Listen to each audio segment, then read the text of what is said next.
Man, nourishing our spiritual bodies with this word, with this bread and water, with this milk and meat. So, like Job said, I desire your word more than my daily bread.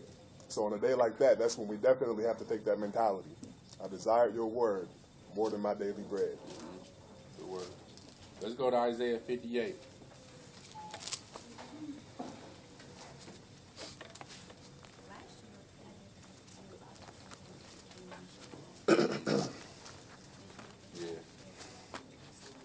That's another thing I'm going to talk to everybody about once we all finish is the fact that we'll talk about it. 58 and verse 3.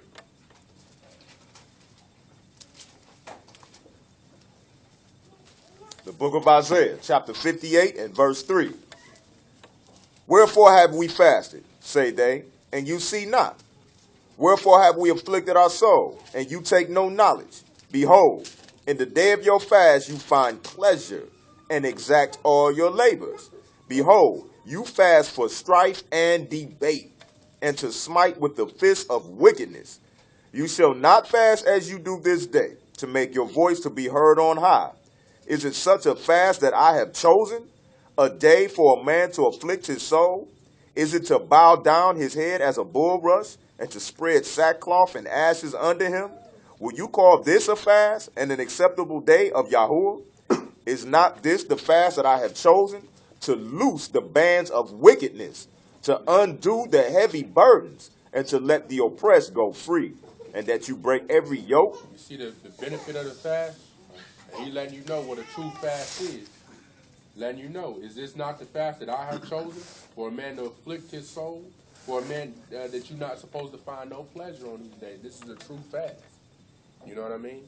So, and then it lets you know what afflicting your soul really is. It's, fasting. So when we read about the Day of Atonement that we should afflict our souls, that's what it means, that we should be fasting. That's why I want to pull that out. I got one question. Go ahead. Just got a little job yesterday. What?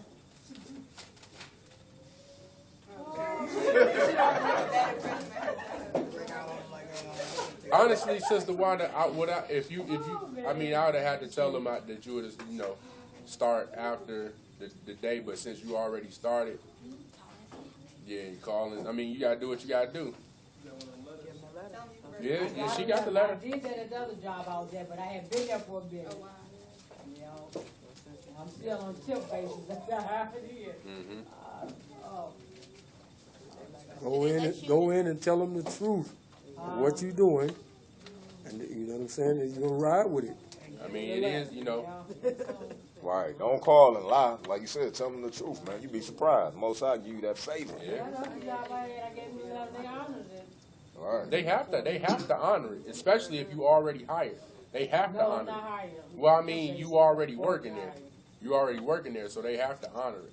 It's not like like personally, I kind of cut myself off at the knees a lot of times on these interviews because I be ready to give them the letter in the interview. Yeah, I mean, yeah. These the days I ain't working in the interview. They like, whoa, like, you know what? You don't have the skills that we need. You know what I'm saying? They'll come up with that reason not to hire me. Once you get hired, and you go ahead and present them with that, with that letter, then they already, they bound. They done hired you. I mean, I personally had a lot of anxiety telling my job because I let them know at the very last minute, knowing that I have to give them a 2-week notice because I wasn't given a reverence like I should have to when the feast days fell, but I just had to, gird up my loins and speak to my supervisors and let them know regardless. Went in there like Joe. So I had to speak to them regardless about it, but my main thing was, whether they were going to honor it or not, I had to be truthful about it. I had to bring it to their attention. When I did that, I mean, I feel like the Most High, He was gracious to my situation, and they allowed me to get all of those days off at the last minute, which was a blessing. You know what I'm saying? So. Go ahead. Oh, yeah, I'm sorry. I was just going to say that they really do honor those letters because when I had been there for like 3 months when I turned mine in, and they had to change my shift so that I would be able to start the Sabbath on Friday evening. includes in the letters the feast days Yeah, as well. yeah. So they have to honor it. So you have to give it to them. And they can't say no, even if it is at the last minute, because it's in their rules and guidelines that they have to follow it because it's a religious statute for you. So Yeah. I thought you got when I sent you. I thought I sent you. And then another thing too is I personally don't send my kids to school on the feast days either. That's what everybody else. I mean, everybody to decide on their own. But I don't send my children to school on the feast days because we supposed to raise them up to be in observance as well. And then too, sometimes it might spark questions from the teacher as to why, and that open up the. starving your kids. Right. That's abuse. So that was the Exactly. question Sister Tracy just asked me about the kids, because I know you gave that lets you know there's no age of No age of accountability. ability. So like, do they just start off top? Do they ease into it? I don't know. This would be my first time really dealing with my kids fasting. I haven't ever made them fast before. Yeah, me neither. I think last year he had snacks. He didn't have a meal, but I let him have some snacks. Last year we did with all our little seeds, man, and they at the end, right? We had the little niece and nephews, so all of them Everybody did. fasted. Once we read to them out the Bible, they jumped right in and they did the whole thing with no complaining, no nothing. Towards the end, they started to, they started to, you know what I'm saying? But it was like really when the sun was getting ready to drop. You know what I mean? Y'all hear that? Wow, that's a testimony right there. On the real. You're talking about Cody was 3 years old. 3 years And old. he was the first one to cry. So Who? I'm messing Cody, with the him. little one? No, but they all did good all the way until. It was right to the Yup. end. I think everybody's pressed at the end. Like, Yeah. one more hour. Shoot, how long did we fast when we was in Egypt that time? It's 2 days. Was it 2 days? No, I'm talking No, about you not talking about for the other one. Yeah, That passed for like a week for one like time. 5 days. Yeah, 5 days. Yeah, I remember when no we did food, that. No water. All of us together, all of us. And I remember seeing you there. right. Photoshop me in one of them pictures or something. That was your head on top of So the y'all pyramid. started on the day of atonement and just kept No, we fasted for another reason, but we did it for 5 days straight, no food, no water. Wasn't it 5 days? Something like It that. seemed like 2. But hold up. But no, but like that 3rd and 4th day, it really wasn't that bad. But I read in one scripture, and it's actually talking about how we're supposed to deal with food during the fast. Oh, you're talking about people. It's a feast day, so we should be feasting. somebody- No, I'm talking about verse 7 real quick. We ain't hit that. Which one? Verse 7. Go ahead. Verse 7. Is it not to deal your bread to the hungry, and that you bring the poor that I cast out to your house? When you see the naked, that you cover him, and that you hide not yourself from your own flesh. That's deep right there, because I know a lot of us, when we're going fast, that's a lot of temptation to even deal with food. I remember years ago, I worked at a restaurant. This was when I was a Christian. I was like in high school, and I was working at a restaurant, one of my first jobs, and I was trying to fast. And I tell you, that was the best cheeseburger I have had in my life. So but that's a very tempting situation to be in. Dealing with food and fasting at the same time. But this right here is showing us the mentality that they had. They were still dealing with food in the midst of their fast, but they were giving it to the poor and the hungry and the needy. So that's deep right there. Let's go to 2 Chronicles 29. Ever had. That's a steak burger. Right. Yeah, whatever you do, don't try to get yourself overfull the day before. It's just gonna make you that much more hungry. Oh, yeah. And when we used to fast once a week, remember we had that fast on Wednesdays? Like when I first did it, I would just like, as soon as the fast was over, we would just grub, like go out to eat. And then I just get sick to my stomach, and I was like, it came to the point where you didn't even want to eat after you broke your fast. You just wanted to get some water and chill out. That was some That's good what training, you though. gotta, We needed. like even when you first get up in the morning, the first thing you're supposed to do is have you a glass of water, and that's your breakfast. That's how you break your fast for the night. So don't You have gouge your after water, the fast is and then you over. have stuff that's easily digested.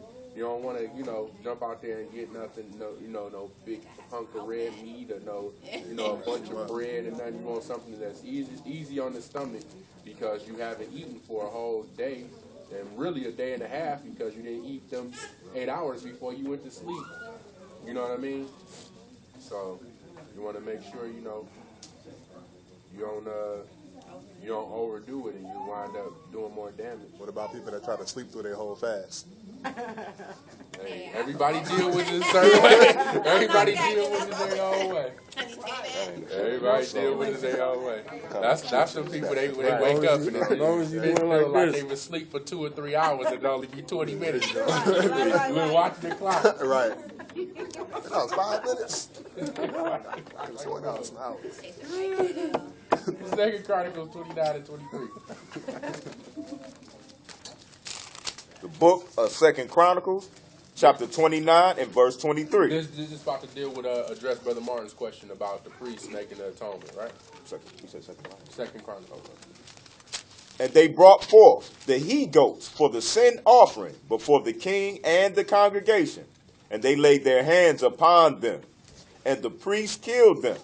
And they made reconciliation with their blood upon the altar to make an atonement for all Israel. For the king commanded that the burnt offering and the sin offering should be made for all Israel.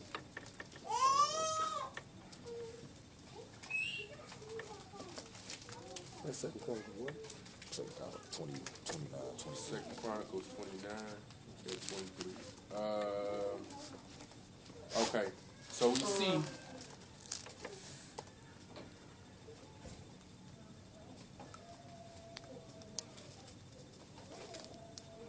Okay, we see what they did. They took what it said, the he goats and they bring the lamb before the altar. They slaughter the goat, pour the blood upon the lamb, and they send it out of the camp. That's what they did on the Day of Atonement. That's where you get that the scapegoat and all that stuff from.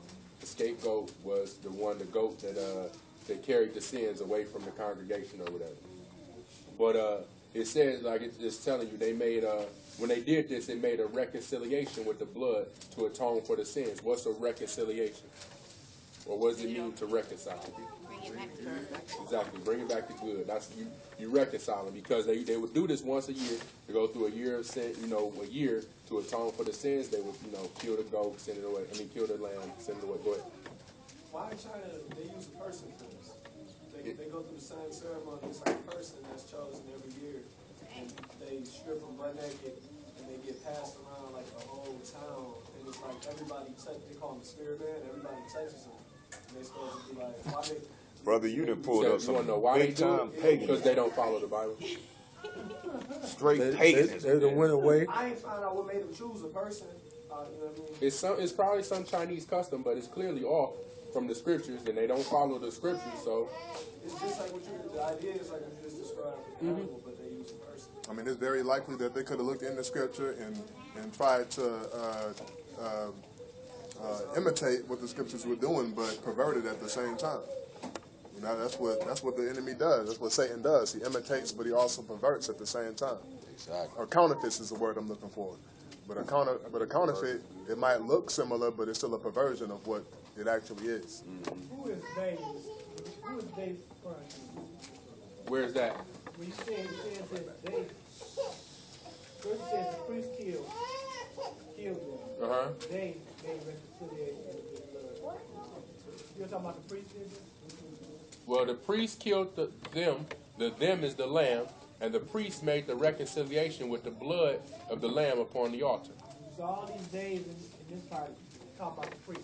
Right. Okay. Except for when you see the them, they killed them. The them is the goat or the lamb or whatever. Right? Okay, so let's go to Daniel 9. Heavy stuff now.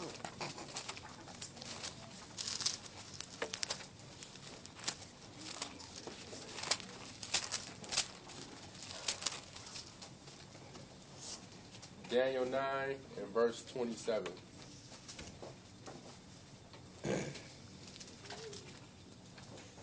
The book of Daniel, chapter 9 and verse 27. And he shall confirm the covenant with many for 1 week. Who's he? Hamashiach.